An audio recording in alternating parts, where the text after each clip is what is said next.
E já estamos de volta e continuamos a falar sobre a Semana Digestiva 2018.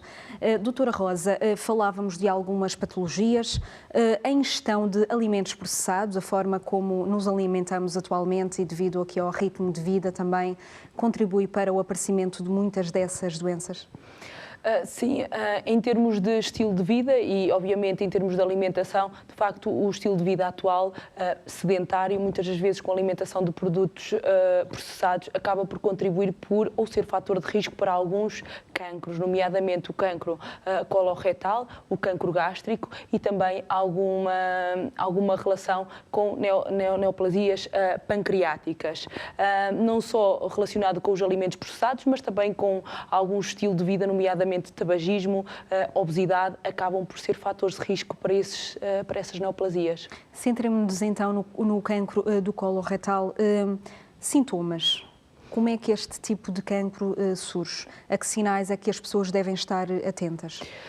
O cancro coloretal, primeiro dizer que muitas das vezes cursa sem sintomas, por vezes numa colonoscopia de rastreio podemos ter já uma lesão ou pré-neoplásica, designado um pólipo, ou podemos ter já uma neoplasia e de facto não existir qualquer tipo de sintomas, mas muitas das vezes existem já alguns sintomas. Podemos ter uma perda de sangue por via retal, designada retorragia ou até melenas, podemos ter um emagrecimento em estadios mais avançados, podemos ter por vezes em estudos analíticos uma anemia, que frequentemente é uma anemia que cursa com um déficit de ferro, uma anemia microcítica.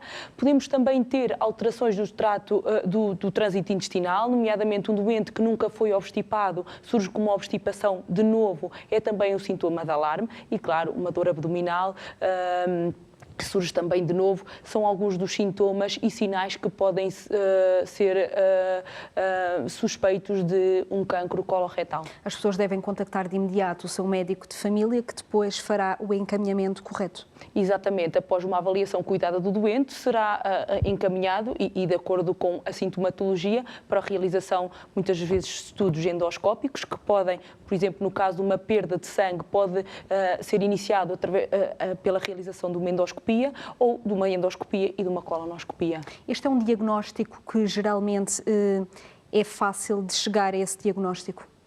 Sim, em termos de cancro coloretal é muito simples de conseguirmos chegar ao diagnóstico porque temos, felizmente, uma visão direta que é, de facto, a colonoscopia. A colonoscopia permite a visualização de todo o cólon até à válvula ileocecal e muitas das vezes podemos ir até um bocadinho mais além, até o íleon terminal, o intestino delgado, e, de facto, permite que, se tiver o doente uma limpeza adequada do cólon, que é sempre importante, poderemos facilmente chegar a um diagnóstico de um cancro coloretal. Para tal, é sempre importante a realização de biópsias e a confirmação é sempre histológica, mas muitas das vezes uma imagem acaba por ser já suspeita de um cancro coloretal, que de facto, se o doente tiver uma preparação adequada, é simples ser feita numa colonoscopia. Já continuamos a conversar. O rastreio do cancro gástrico é controverso, apesar dos números serem baixos no contexto europeu. Em Portugal, o cenário é diferente. Portugal tem um contexto diferente do resto da Europa. No resto da Europa quase não há cancro gástrico e costuma-se dizer que na Europa os europeus não devem fazer rastreio. Portugal fica numa situação intermédia. E o que nós quisemos mostrar aqui foi que fizemos um estudo específico para a população portuguesa e chegámos à conclusão que num determinado contexto faz sentido fazer rastreio do cancro gástrico em Portugal. Como é que podemos definir este tipo de rastreio muito específico neste cancro gástrico? Em Portugal, a nossa conclusão foi que deveria ser feito por endoscopia nos doentes dos 50 aos 74 anos de idade. Agora, em vez do doente fazer só a endoscopia, o doente, quando vai fazer a sua colonoscopia, porque já vai fazê-la provavelmente integrado no rastreio do cancro do cólon e do reto, então ser-lhe oferecida uma endoscopia no mesmo momento. E aí sim faz sentido fazer este rastreio. De quanto em quanto tempo é que a pessoa deve se preocupar em fazer este tipo de rastreios? É assim, neste momento o intervalo mais consensual são os 5 anos e penso que a maior parte dos portugueses ainda continua a recomendar fazer a colonoscopia de 5 em 5 anos e pensa-se que isso para o estômago será suficiente. Começam a sair algumas recomendações mesmo para o próprio cólon de fazer só de 10 em 10 anos, mas ainda não é um intervalo consensual. 5 em 5 anos será o tempo ideal. Falou-se também aqui na importância de ser um rastreio economicamente aceitável. Quais são as contrapartidas deste tipo de rastreios a nível económico? Pronto, a nível económico, estamos a falar de milhares ou milhões de doentes fazerem um exame sem queixas para eventualmente terem uma doença. Portanto, o que nós chegamos à conclusão que esta endoscopia, neste contexto, junto com uma colonoscopia, que faz sentido, porque apesar do cancro não ser dos mais prevalentes em Portugal, vem depois do cancro do cólon e, portanto, as pessoas ao fazerem o rastreio do cólon podem também fazer o rastreio do cancro gástrico, que é um benefício que vamos dar aos doentes, sem trazer um grande custo para a sociedade. É preciso também deixar o alerta para as pessoas se preocuparem com este tipo de cancro. Eu acho que se queremos pensar em preocupações e contextualizá-las, a primeira preocupação em Portugal na área digestiva deverá ser o cancro digestivo do cólon e do reto. Ao preocuparem-se com o cancro do cólon e do reto, irão fazer o seu rastreio, seja por testes nas fezes, seja por colonoscopia, e ao fazer a colonoscopia, então nós devemos tentar oferecer-lhes a endoscopia em conjunto. O mais importante neste momento é fazermos endoscopias de qualidade e não temos a certeza ainda se o estamos a fazer porque não há muitos critérios de qualidade na endoscopia digestiva alta. Nesse sentido, acho que devemos criar critérios de qualidade na endoscopia alta e aplicá-los na prática clínica. E penso que ao fazermos endoscopia de qualidade vamos conseguir identificar mais doentes de risco e vamos conseguir identificar neoplasias gástricas ainda no estadio inicial, que é esse o objetivo, é diminuir a mortalidade por cancro gástrico. Isto só será possível se conseguirmos identificar estas lesões de uma forma precoce e não as neoplasias avançadas. E acho que nesse sentido temos que começar a apostar na qualidade na endoscopia digestiva alta. Falou também na sua apresentação o que é que faltava fazer, lembrou-se das novas tecnologias. O que é que há ainda por fazer neste campo? Lá está, a pergunta, há novas tecnologias que têm surgido para ainda irmos mais além no diagnóstico. Contudo, se nós ainda não dominamos as tecnologias que estão disponíveis, é difícil avançarmos para novas tecnologias e dizer que são melhores. Portanto, existiram novas tecnologias, existem várias formas de cromoendoscopia virtual, que não só o NBI, que é Narrowband Imaging, há outras técnicas que têm menos evidência científica, mas que eu penso que têm o mesmo valor e que devem ser também utilizadas no diagnóstico destas condições pré-malignas. O rastreio, então, do cancro gástrico. Doutora Rosa, qual é a importância deste e de outros tipos de rastreio? De facto, como o Dr. Miguel Areia referiu, a endoscopia pode ser uma mais-valia no timing da colonoscopia, sendo que temos orientações que nos dizem que os doentes devem realizar colonoscopia de rastreio. É de facto uma mais-valia realizarmos concomitantemente uma endoscopia. Falámos há pouco da questão da sedação. Muitas das vezes o doente realiza este exame, a colonoscopia, sob sedação e, de facto, com um conforto, pode realizar concomitantemente uma endoscopia e detectar não só lesões precursoras, mas também detectar Helicobacter pylori, como se vimos anteriormente. Cerca de 85% da população está infectada por esta bactéria e a sua erradicação tem um papel importante na diminuição deste cancro, que é tão prevalente em Portugal e na região do norte do país, muito prevalente. Antes de irmos para a reportagem, falávamos também do cancro do colo retal de diagnóstico, portanto, sintomas, diagnóstico, em relação ao tratamento. Em termos de tratamento, ele está obrigatoriamente relacionado com o estadio em que é diagnosticada a doença. Numa fase inicial da doença, o tratamento pode até ser realizado por via endoscópica. Atualmente temos várias formas de retirar essas lesões por endoscopia. Falamos em polipectomias. Um pólipo pode ser já um pólipo maligno e se tivermos os critérios de cura endoscópica, o doente não precisa ser submetido a uma cirurgia. Temos atualmente métodos mais avançados, nomeadamente disseção da submucosa, cada vez mais utilizada também para o tratamento destas lesões e depois, mais à frente, poderemos ter, em estadios mais avançados, a necessidade de um tratamento cirúrgico com terapêuticas, se necessárias, nomeadamente quimioterapia, podem também ser necessárias. Claro está, dependendo do estadio em que é realizado o diagnóstico da doença. Estes doentes são, muitas vezes, suponho, acompanhados por equipas multidisciplinares. Exatamente. A partir do momento que se faz um diagnóstico, ele é ou deve ser discutido numa reunião de grupo, onde temos a participação de gastroenterologistas, de radiologistas, de colegas de oncologia, e de cirurgiões, e de facto daí dessa reunião surge uma decisão que muitas das vezes é aquela que é realizada e a partir daí o doente é de facto acompanhado por um conjunto de especialidades de forma a oferecer ao doente a melhor estratégia e tentar complementar todas as áreas de tratamento. No seu painel abordou, e já falámos disso, a questão da ecografia na colite ulcerosa. Que doença é esta, doutora Rosa? A colite ulcerosa, tal como a doença de Crohn, é uma doença inflamatória do intestino, tal como o próprio nome indica, é uma inflamação que surge no intestino, e quando falamos de colite ulcerosa é uma inflamação que surge muitas das vezes no cólon, no intestino grosso, e que muitas das vezes surge numa idade jovem. Esta doença surge muitas vezes associados a sintomatologia como dor abdominal, diarreias, retorragias, perdas de sangue. O seu diagnóstico é mais uma vez realizado por vários métodos complementares de diagnóstico, e nomeadamente em termos de imagiologia falamos aqui da colonoscopia.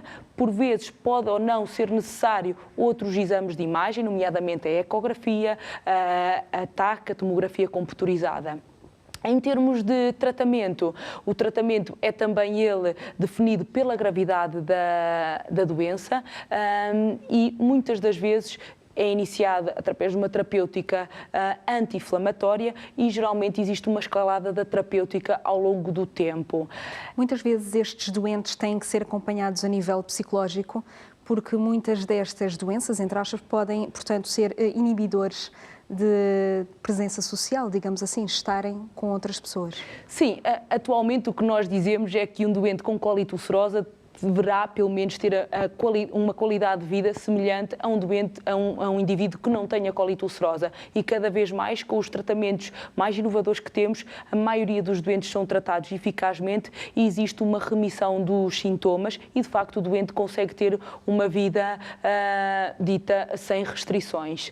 A verdade é que muitas das vezes esta patologia surge, como disse, em idades jovens, é muitas das vezes uma situação de transição na adolescência e de facto muitas das vezes os doentes podem necessitar ou até melhorar com um acompanhamento psicológico, mas de facto a estratégia terapêutica é farmacológica e que muitas das vezes permite ao doente ter uma qualidade de vida semelhante a uma pessoa que não tenha uma colite ulcerosa. Já continuamos a conversar. A imagem na doença intestinal inflamatória foi outro tema em discussão, o papel da endoscopia e a drenagem.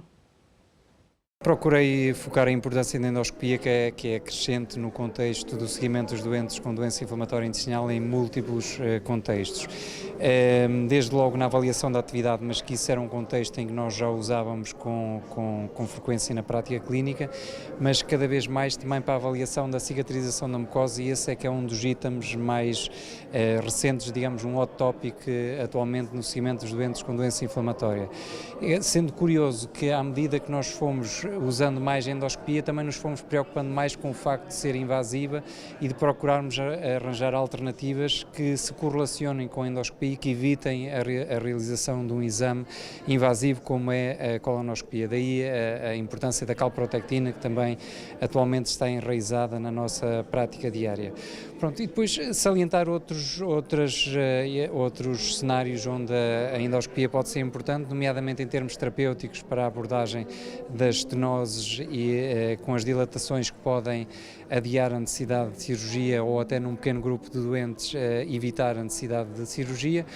E depois já num grupo não tão agudo, mas de seguimento crónico destes doentes, e porque eles têm um risco aumentado de cancro, digamos assim, salientar o papel da colonoscopia e das novas técnicas endoscópicas no seguimento, não só no seguimento desses doentes, em termos do diagnóstico dessas lesões, mas também cada vez mais da abordagem terapêutica dessas lesões, evitando a realização de cirurgias.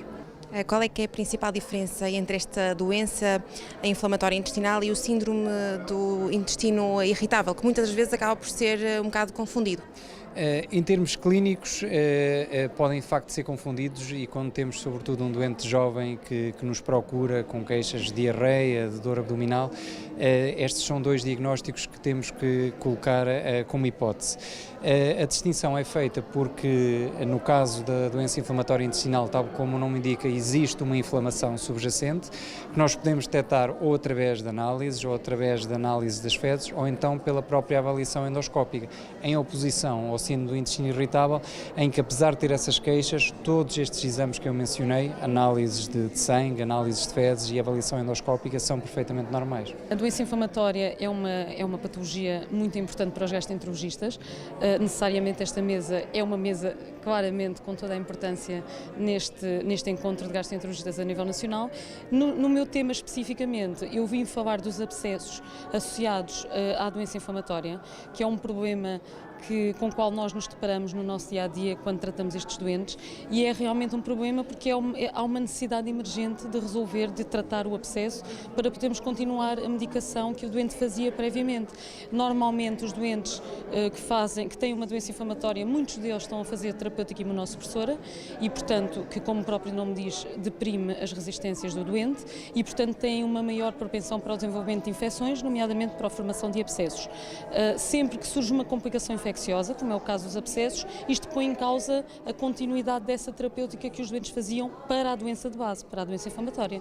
E, portanto, neste momento, quando surge um abscesso, é necessário tratar o abscesso para que os doentes possam continuar a sua terapêutica habitual e que a doença se possa manter numa fase de regressão. E, portanto, daí a importância a minha apresentação, mais especificamente, versa sobre dois tipos de drenagem, a drenagem mais consensual, a drenagem percutânea, e um tipo de drenagem que é agora um bocadinho, começa agora a falar-se, está muito no início, que é a drenagem por via ecoendoscópica. E, portanto, a apresentação versou um bocadinho sobre as duas opções que temos a nosso dispor, uma muito mais consensual e portanto, que já está implementada na nossa prática clínica, e a outra, uma opção de futuro, uma opção que se calhar nos vai trazer perspectivas muito, muito otimistas no futuro, mas que atualmente ainda é apenas um bocadinho arrojada, digamos assim. Doutora Rosa, pergunto-lhe que mais exames podem ser realizados neste contexto portanto, da doença inflamatória? Na doença inflamatória intestinal, os gastroenterologistas estão munidos de algumas armas que permitem não só o diagnóstico, mas o seguimento destes doentes. Obviamente a colonoscopia, no rastreio e na detecção de lesões precursoras de cancro, cada vez mais com a cromoendoscopia, que é uma técnica que permite detecção destas lesões, podemos fazer a sua detecção e também muitas das vezes a sua remoção endoscópica, mas podemos também falar aqui da questão da cápsula, enteroscopia por cápsula. Atualmente o intestino delgado até então era uma área pouco acessível e os gastroenterologistas permitem a sua visualização através de enteroscopia por cápsula, a ingestão de uma cápsula que vai fotografando todo o intestino delgado, ou até enteroscopia por duplo balão, que permite de facto por via endoscópica, com um enteroscópio, avaliar todo o tubo digestivo. De facto a doença de Crohn, que tipicamente surge no intestino delgado, é uma das doenças que permite a utilização destas ferramentas, quer para o seu diagnóstico, quer para o seu seguimento dos doentes. Eu vou voltar aqui um pouco atrás. Há pouco falava-me de uma bactéria que está a assumir um protagonismo cada vez maior porque atinge mais de 80% da população. Sim, a Helicobacter pylori é de facto uma infecção bastante prevalente e no nosso país, à semelhança de países em desenvolvimento, temos uma elevada prevalência que ronda os 84% e cada vez mais estamos alerta para esta bactéria. O que é que se deve a esta elevada taxa, digamos assim? Muitas das vezes esta bactéria é adquirida na infância e depende das condições socioeconómicas. Muitas das vezes pela partilha de objetos acabamos por adquirir esta bactéria e de facto o nosso país caracteristicamente tem uma elevada prevalência. Cada vez mais tentamos caminhar para uma diminuição da sua prevalência e daí a importância da sua detecção, quer por exames invasivos como a endoscopia, quer por exames exames não invasivos como o teste respiratório, que permitem a sua detecção e posterior tratamento com esquemas cada vez mais eficazes e, de certa forma, para tentarmos diminuir então a sua prevalência. E já falámos também no cancro gástrico e em reportagem, ele é mais prevalente no norte do país. Sim, de facto, temos uma prevalência elevada deste cancro. Parece que poderá estar relacionado com a ingestão de alguns alimentos processados, nomeadamente aqui os enchidos, que poderão ter algum relacionamento com característicos mais dessa zona. Exatamente, e que poderão justificar um pouco a prevalência mais elevada deste cancro. Voltando aqui um pouco à Semana Digestiva 2018, à organização, contaram com mais de 700 congressistas e foram submetidos mais de 400 trabalhos também. Sim, a nossa gastroenterologia cada vez é mais profícua e, de facto, este é um exemplo claro. Sem dúvida, a Semana Digestiva é o palco para a apresentação de múltiplos trabalhos que se realizam em vários centros e, muitas das vezes, até a apresentação de trabalhos multicêntricos cada vez mais comuns no nosso país, permitindo, assim, para cada centro divulgar os achados e as conclusões de cada trabalho, muitas das vezes que até seguem para congressos europeus, como será agora o Congresso Europeu de Gastroenterologia. E na sessão de encerramento foram premiados os melhores trabalhos na área. Quer destacar aqui alguns? É assim, foram vários os trabalhos premiados, de facto, e todos eles, não vou destacar nenhum, porque todos eles, na sua área específica, tiveram mérito. De facto, cada vez mais percebemos que a gastroenterologia em Portugal não fica aquém de outros países. Temos múltiplos trabalhos, temos centros cada vez mais dinâmicos, quer em investigação básica, quer em investigação clínica, que de facto mostram a vitalidade da gastroenterologia nos vários centros de formação. Já voltamos à conversa. Este ano, a Semana Digestiva 2018 juntou cerca de 700 participantes em torno do mote Humanizar Competências. Guilherme Macedo, presidente da Semana Digestiva, afirma que as limitações não podem ser motivo para afastar médicos e doentes. Esta é uma organização privilegiada, muito importante, esta Semana Digestiva. Como é que é organizar assim, este evento que está a albergar cerca de 700 participantes? É sobretudo uma missão, porque quando nós projetamos uma ideia como esta, de ter um Congresso Nacional que junte diferentes sensibilidades, que seja inclusiva no sentido de trazer todo tipo de perspectivas da gastroenterologia, dos hepatologistas, dos endoscopistas. Queremos justamente criar um ambiente, uma plataforma comum de entendimento, como agora se diz, de onde resulte uma melhoria daquilo que nós sabemos e aprendemos em relação à saúde digestiva. Quem beneficia mais destas nossas organizações são claramente as pessoas que servimos. E tenho a certeza absoluta que, como gastroenterologistas, saímos sempre mais enriquecidos depois destas reuniões. E, portanto, quem beneficia mais desse nosso enriquecimento de conhecimento são os nossos doentes. Isso não tenho qualquer dúvida. Aqui também se fala em humanizar competências, desafiar os limites, que é o mote, digamos assim, muito importante também nos dias de hoje. E no fundo isto, o que eu acabei de dizer, reflete um bocadinho esse espírito. Quando dizemos humanizar as competências, significa que estamos atentos a tudo aquilo que seja ampliar a nossa capacidade de estar mais próximo dos doentes, mesmo quando todos os instrumentos, toda a tecnologia, toda a inovação nos puxa, digamos, para outras áreas. A verdade é que a nossa preocupação é aplicar isso no concreto e, portanto, a nossa humanização tem a ver com essa proximidade em relação a quem precisa de nós. Quanto a desafiar os limites, tem a ver também com isso, porque neste momento há muitos constrangimentos a vários níveis, desde constrangimentos sociais, estruturais, institucionais, mas a verdade é que nós temos que ser capazes de, mesmo com estas limitações todas, chegarmos próximos daqueles a quem servimos e, sobretudo, também oferecer-lhes e dar-lhes acesso àquilo que de melhor se faz na área da gastroenterologia no mundo. E essa é uma das vantagens que temos, porque em Portugal temos o orgulho, e por isso é que esta nossa reunião também tem o patrocínio de duas grandes instituições mundiais, o Colégio Americano de Gastroenterologia e a Organização Mundial de Gastroenterologia. E temos o patrocínio científico deles, porque reconhecem, de facto, o prestígio da gastroenterologia nacional. Qual é que tem sido o feedback deste dia, deste ranking?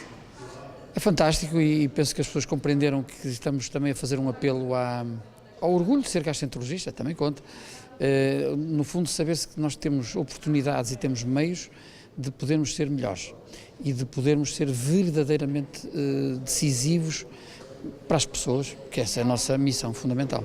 Até porque isto também tem uma dimensão não só médico-científica, mas também um papel importante no impacto social. Sim, a nossa dimensão social daquilo que fazemos tem a ver com a natureza das nossas preocupações clínicas, não é? A saúde digestiva abrange vários aspectos que têm a ver com o comportamento das pessoas e das sociedades e, portanto, quando nós pensamos que estamos a interferir no comportamento das pessoas, estamos a interferir no comportamento das sociedades. A reportagem foi da Lígia Pinto, que acompanhou esta Semana Digestiva 2018. Doutora Rosa, este tipo de iniciativas representam uma motivação para os especialistas?